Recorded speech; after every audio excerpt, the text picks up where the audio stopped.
अरे मेरे आज के जमाने के प्यारे दोस्तों, हमारा भी एक जमाना था।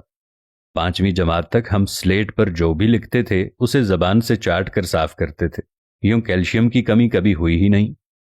पास या फेल सिर्फ यही मालूम होता था, क्योंकि फीसद से हम लाताल्लुक थे। ट्यूशन शर्मनाक बात थी। नालायक बच्चे उस्ताद की कारकर्दगी पर सवालिया निशान समझे जाते थे। किताबों में मोर का पंख रखने से हम ज़हीन और होशियार हो जाएंगे, ये हमारा एतकाद और भरोसा था। बैग में किताबें सलीके से रखना सुघड़पन और बासलाहियत होने का सबूत था। हर साल नई जमात की किताबों और कॉपियों पर कवर्स चढ़ाना एक सालाना तकरीब हुआ करती थी। वालिदैन हमारे तालीम के तईं ज्यादा फिक्रमंद नहीं हुआ करते थे, और ना ही हमारी तालीम उन पर कोई बोझ थी। साल हा साल हमारे वालिदैन हमारे स्कूल की तरफ रुख भी नहीं किया करते थे, क्योंकि हम में जहानत जो थी। स्कूल में मार खाते हुए या मुर्गा बने हुए हमारे दरमियान कभी अना यानी ईगो बीच में आने का सवाल ही पैदा नहीं हुआ। अना क्या होती है ये भी मालूम नहीं था। मार खाना हमारे रोजमर्रा जिंदगी की आम सी बात थी।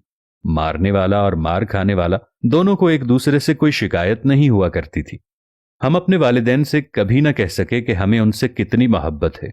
ना बाप हमें कहता था, क्योंकि आई लव यू कहना तब तक राइज नहीं था और हमें मालूम भी नहीं था, क्योंकि तब मोहब्बतें जबान से अदा नहीं की जाती थीं, बल्कि सचमुच हुआ करती थी।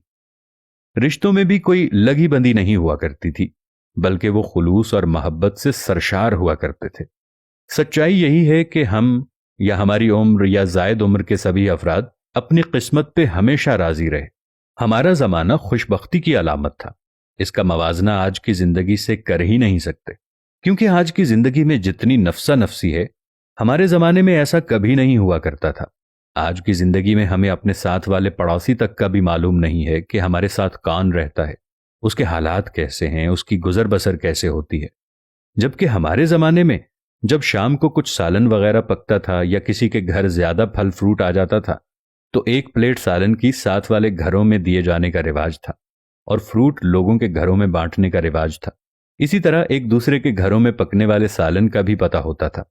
आज हमें यह भी मालूम नहीं है कि कौन कितने बहन भाई हैं और उनके क्या क्या दोस्त अहबाब हैं, जबकि पहले हमें दोस्तों के दोस्तों तक का भी मालूम होता था। न जाने वो जमाना कहाँ चला गया। हमारा इतना सुकून वाला जमाना था, जबकि आज तो खून खराबे में नफ्सा नफसी के दौर में किसी को यह भी मालूम नहीं कि किसी के घर में कितने फाके हैं और कौन कितनी अय्याशी कर रहा है। अल्लाह हमारे मुल्क पर अपना रहमो करम फरमाए, और हमारा वो जमाना जो गुजर गया है, इस जमाने की याद में हमें अपने लोगों से अच्छे ताल्लुकात उस्तवार करने की तौफीक अता फरमाए। आमीन या रब्बल आलमीन। उम्मीद है आज की ये वीडियो आपको अच्छी लगी होगी और इससे आपको बहुत कुछ जानने को भी मिला होगा। मिलेंगे नई वीडियो के साथ, तब तक के लिए अल्लाह निगहबान।